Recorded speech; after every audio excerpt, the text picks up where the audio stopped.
What's up, everybody? Welcome back to another episode of She or They with Kittens. I'm Kittens, and this is a show for people who transcend identity expectations. What does that mean exactly? It can mean, I guess, a lot of things, but for me, it's about people who are living life or questioning things outside of the expectations that society, their life, their parents, their culture, their surroundings, anything like that, any of those expectations that are set, this is for people that kind of don't really vibe with the expectations and you just want a little bit more out of life, or you want to do something that's maybe not expected of you. So this is a show for those people. This might be for you, but today I'm really excited because we are going to talk about choices. And then I also found a tweet from somebody that I thought was really, really cool. So I'm going to go through that. But before we get into everything today, please make sure you like and subscribe and follow and do all the things. You can also go to sheherthey.com to sign up for the mailing list, which please do that, because then I can just email you when new episodes come out and you don't have to worry about, oh my God, did I miss it? Can you do an episode about this? No, you won't miss it because it's on the newsletter. And then you get to find out about things before everybody else, which is really cute. So go do that. You can also go to Instagram at sheherthey or at IamKittens to find me. And if you have any questions, suggestions, topics, advice bits that you would like me to explore, expand on in a solo episode, go ahead and email me hello@IamKittens.com. And I'll hit you back, and we'll talk about things here, perhaps, probably. But anyways, let's just get into today's episode. So I wanted to talk about choices. And this is coming up because I had a question from somebody literally right before I hopped on here. I was going to talk about something completely different this week, but somebody in a very not offensive way was asking me about choices and lifestyle choices specifically. She was asking had you ever been with a man, and did you decide to be gay, or it was one of those questions is you being gay a choice, that thing. And she didn't mean it in a problematic way. It was just kind of, I guess, phrased in a way that for some people can be problematic or upsetting. But it got me thinking, and I feel like that's a really common question that people get. And not just with identity stuff, not just with gender or sexuality or literally any lifestyle choice. It's always did you decide to do this? Or why did you make this choice? And it's usually asked of people who are doing something that is outside the norm. They're doing something that was not expected of them, whether it's cutting their hair in a different way and maybe dressing in a more alternative fashion, or somebody who is, I don't know, just of any other identity. Maybe they're trans, maybe they're non-binary, maybe they're queer. I just feel like it's a question that gets asked a lot. Why is this your choice? Why did you choose this? And often when people ask that question, whether they mean to be offensive or upsetting or not, a lot of times it's parents asking this, I feel like. But the question that they're asking is, why are you choosing this life that is not quote unquote normal, that is maybe making me uncomfortable or going to make other people uncomfortable? Why are you choosing this? Why did you choose to be this? And it's more, the question is more, why did you choose to be this? Why are you choosing to be this person versus choosing to live your life this way? And I think that's where the question can be really misdirected, and the intent can be really misdirected. Because when it comes to choice, and I've said this so many times, and I kind of realized it too when I was going through my own coming out journey, and I had people asking me why are you choosing this? Why are you choosing to be gay, for example? And I realized the choice isn't whether to be or not to be yourself. The choice isn't whether I should be queer or I should be trans or I should be, I don't know, a creative person or I should be a musician or I should be like, the question isn't, should I choose to be who I am? It's, should I choose to follow the path that is authentic to me, that gives me the best chance at fulfillment and joy in life? Or do I choose to completely ignore who I am, my likes, my needs, my passions, my identity? Do I choose to ignore that? Potentially be miserable, most likely, or lie to myself, lie to others to make people more comfortable? That's one of the choices. Or the choice is to find ways to settle somewhere in between, where you're maybe not fully going after the things in life that fulfill you or align with, like, this is going to sound corny, but like your soul's purpose, like who you really are inside. Maybe you're meant to be a singer, musician, or a painter, or a dancer, or an inventor, scientist, whatever. You're meant to be something because it's it brings you so much joy and you're so passionate about it. But you're like, I don't know. I don't know. This is going to be harder, or my parents or my friends are going to laugh at me, or I'm not going to be supported in this. And so you make a choice that's a little safer, but it means you're settling in a way. And for some people, that's fine. You know, settling can bring safety, it can bring security. There's perks to settling.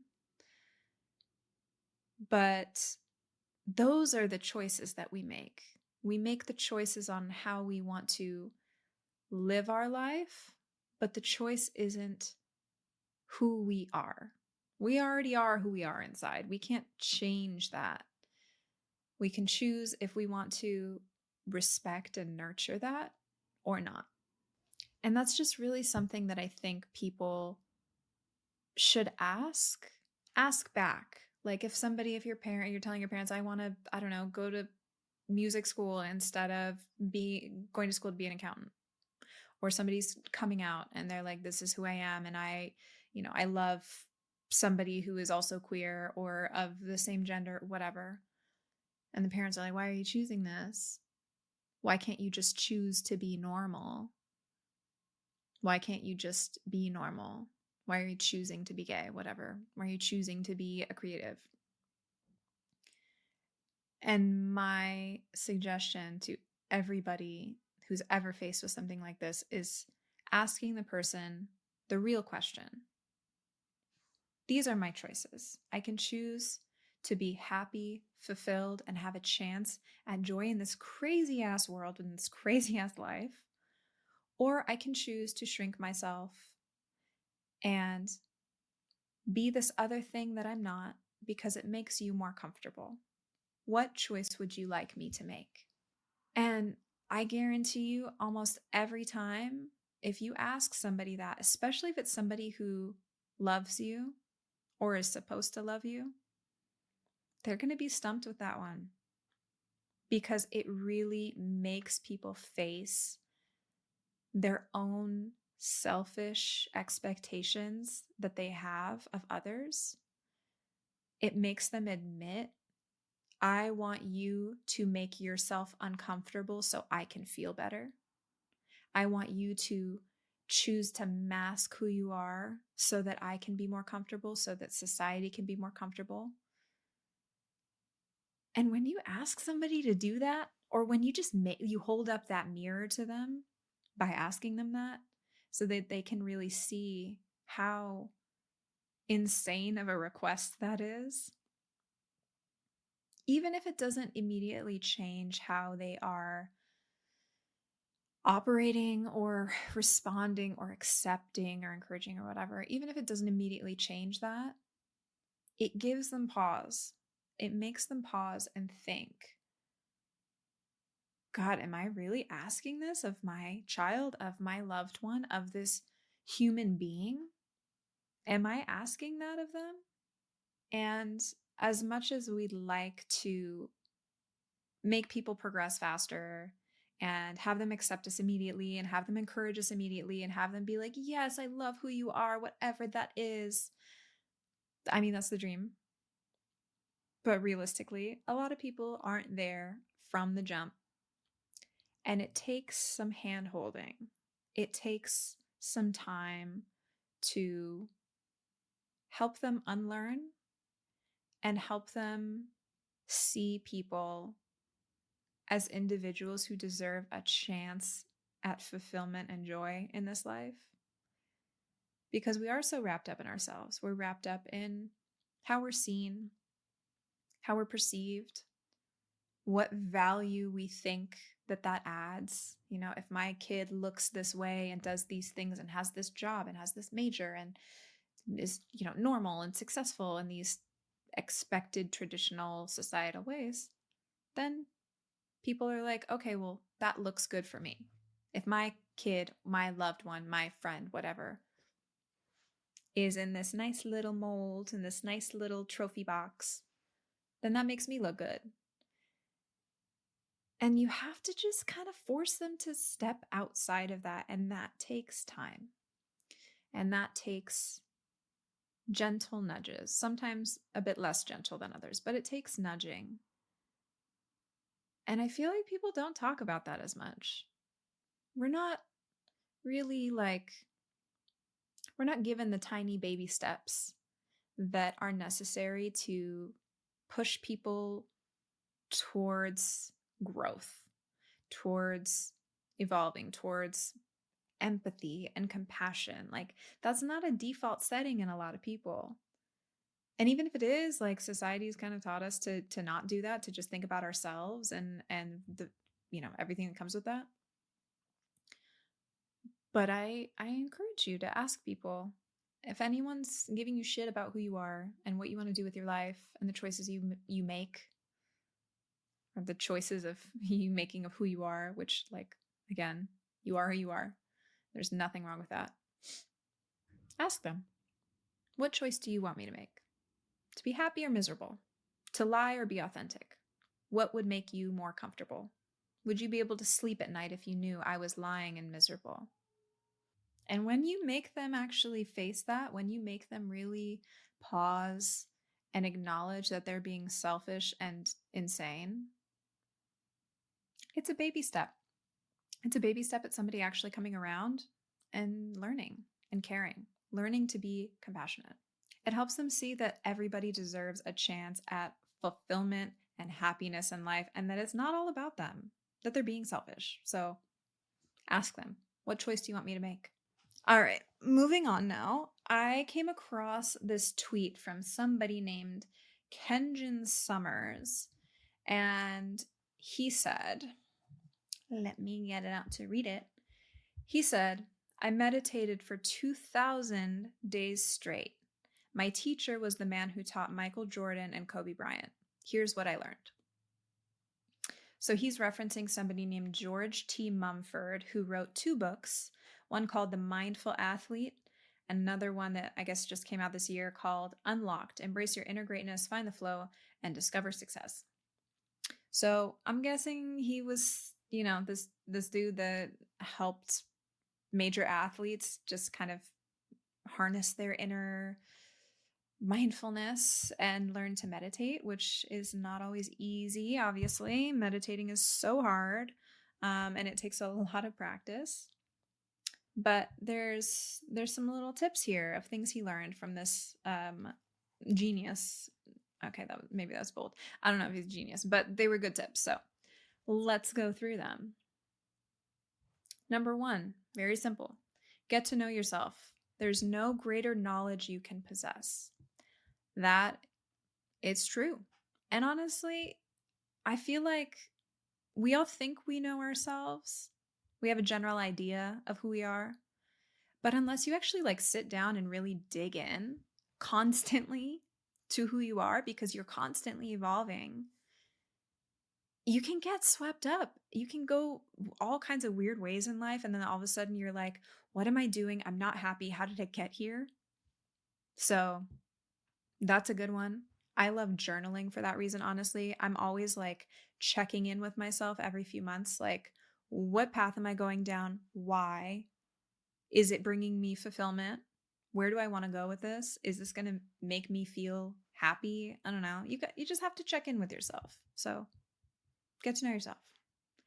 2, meditation is not a finite game with winners and losers. It's an infinite game with players. Be a player. That's very true. Because meditating is like it's hard, but you can't be like a pro meditator. You can just try, and some people will have an easier time than others. But just showing up and trying and working on it is already helpful. Even if you do like 2 minutes of it, that's helpful. And I love something where I don't have to worry about losing or being bad at it. You are the way you are, and you show up the way you show up every time, and that's enough.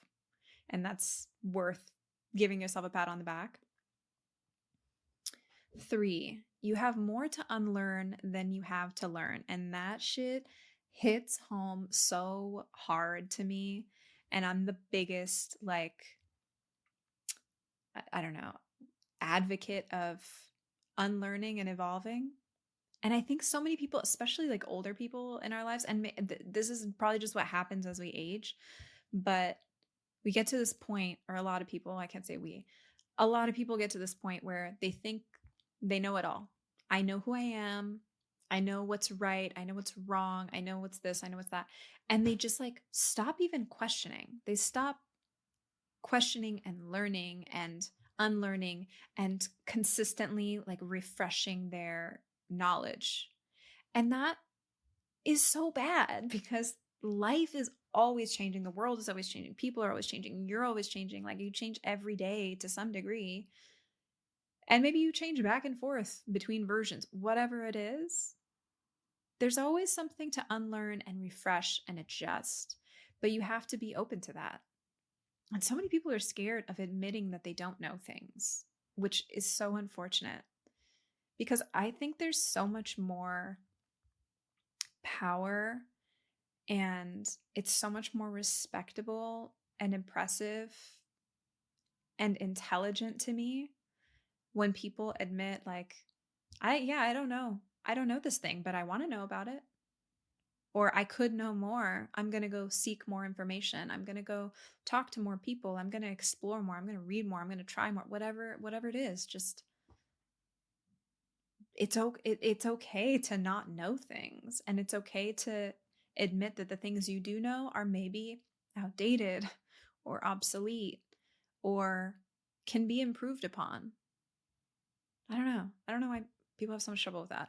I'll never get it. I'm always chasing things. I'm like, what more can I know about myself, about literally anything? I'm like, how much more can I learn? Or what's the most up-to-date thing?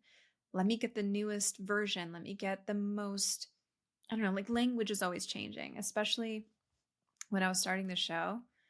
I was so nervous about getting verbiage wrong because pronouns and labels and identity explanations were constantly changing. And I was like, oh my God, what if I do an interview with somebody and then like a week later, the language we use to describe their identity or whatever, even if it's what they identified as, maybe the language or the definition changed. And then, oh my God, I'm going to look like an asshole.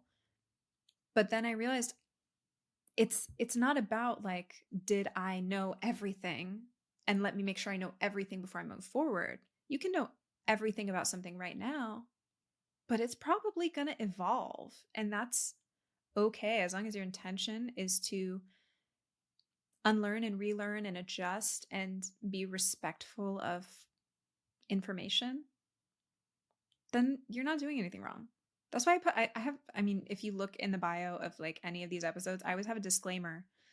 And I put it in there in the beginning because I was so like, oh my God, I'm scared I'm going to say something wrong.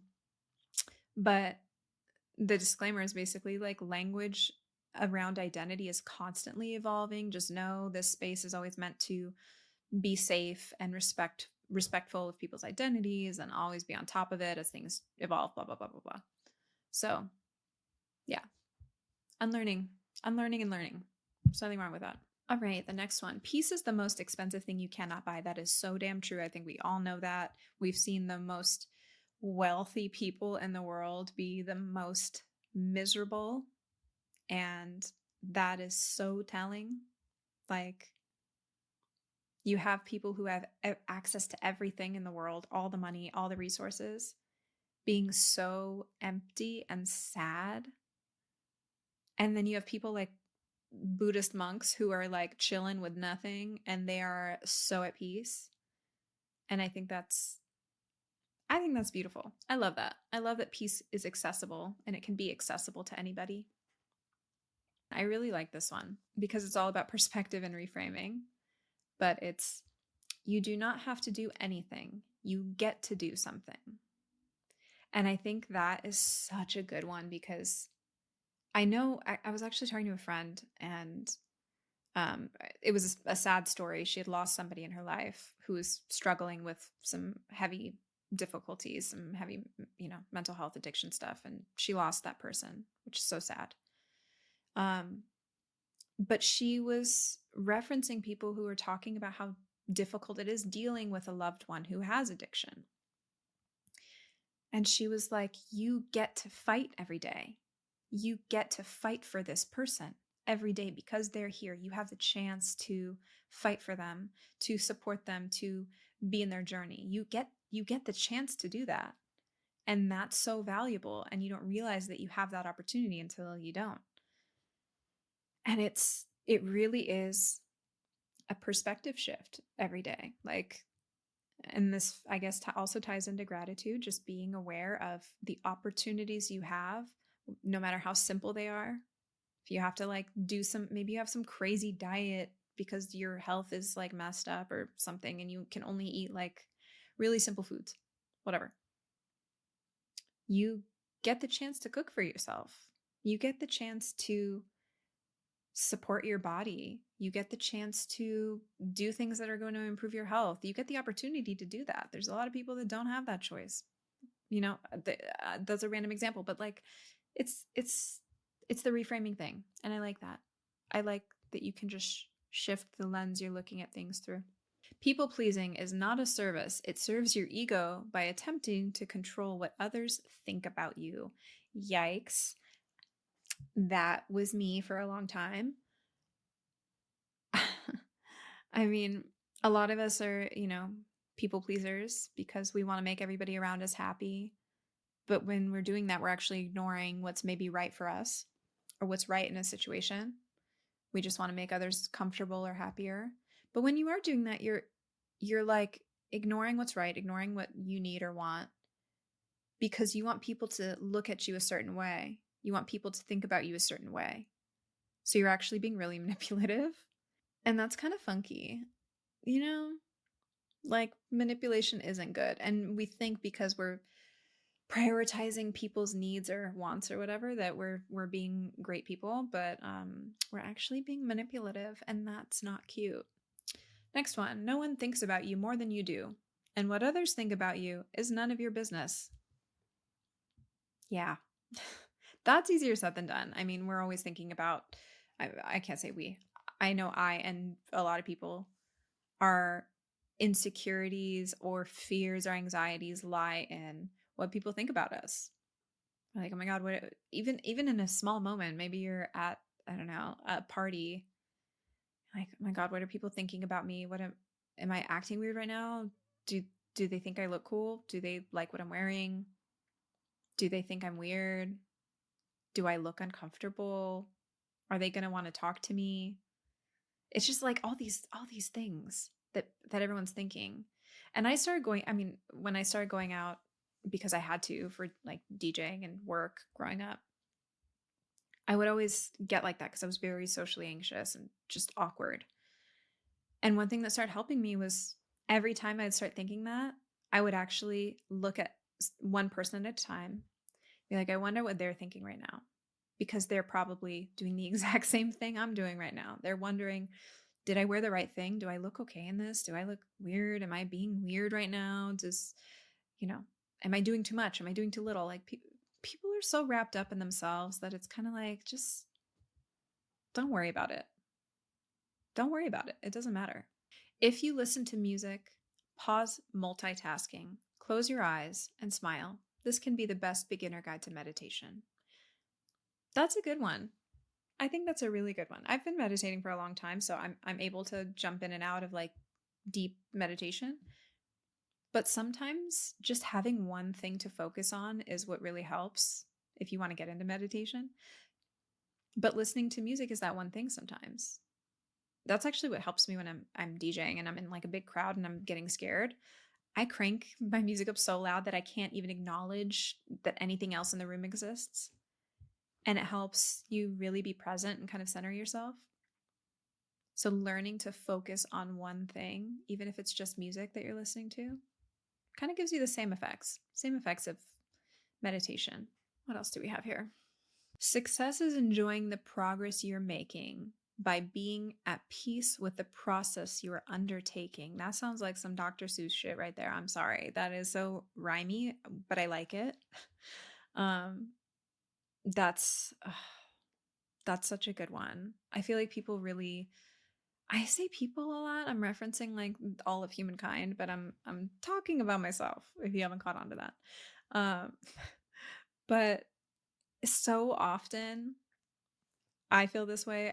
Again, I know a lot of other people do as well. There isn't ever a level of success you reach where you're just like, yep, I made it. This is it. I'm done. I've made it and I'm happy and this is success and this is what it looks like. Because people are constantly chasing the next thing. You reach one level and you're like, okay, what's next? What's next? Where's my next goal? And the finish line to success just keeps moving like forever. So you have to redefine what success is. It's not one place you get to. It's not this finish line. It's the journey. It's the progress. It's the showing up. It's the having the opportunity to do things that make you happy and fulfilled.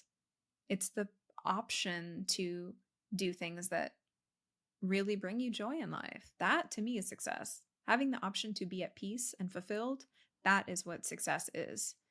And it's not one place. And finally, practice makes progress, so reject perfection. I am master perfectionist psycho, and I have to do this. I have to remind myself every single day that just trying something and maybe getting a little better each time, progressing even just like the teeny tiniest bit, is worth it, because you're never going to be perfect. Literally nobody's perfect. Oh my God. Like no one is perfect. You're never going to be perfect. So stop trying to be perfect, but celebrate those moments of progress, because those are the things that we should strive for, is like the little progress. You got to give yourself the high fives and those tiny baby steps so you can keep taking baby steps, and then you can baby step your way to your idea of success. Not that it's a finish line. Anyways, that was a nice long little list, which I hope was as valuable to you as it was to me. I like Twitter. I know people hate on Twitter a lot, but I find some good little jewels, some little nuggets on there that can be pretty inspiring and pretty helpful and pretty funny. This is not a funny one, but I do like the funny stuff on Twitter. But anyways, I'm rambling now, so let's wrap it up. That was the show. That was the end. I never know how to finish these things unless I'm with a person where I just say goodbye. So I guess we'll wrap this up here. I will see you guys next week, I can't say I'll hear you next week, but you'll hear me next week. And yeah, next week I've got another special guest. We'll continue to have some cool people on here, and we'll continue to have me on here rambling to myself in here for God knows how long. Still never stops feeling weird to just be talking alone at a camera. Yeah. All right. I'll see you guys next week. Bye bye.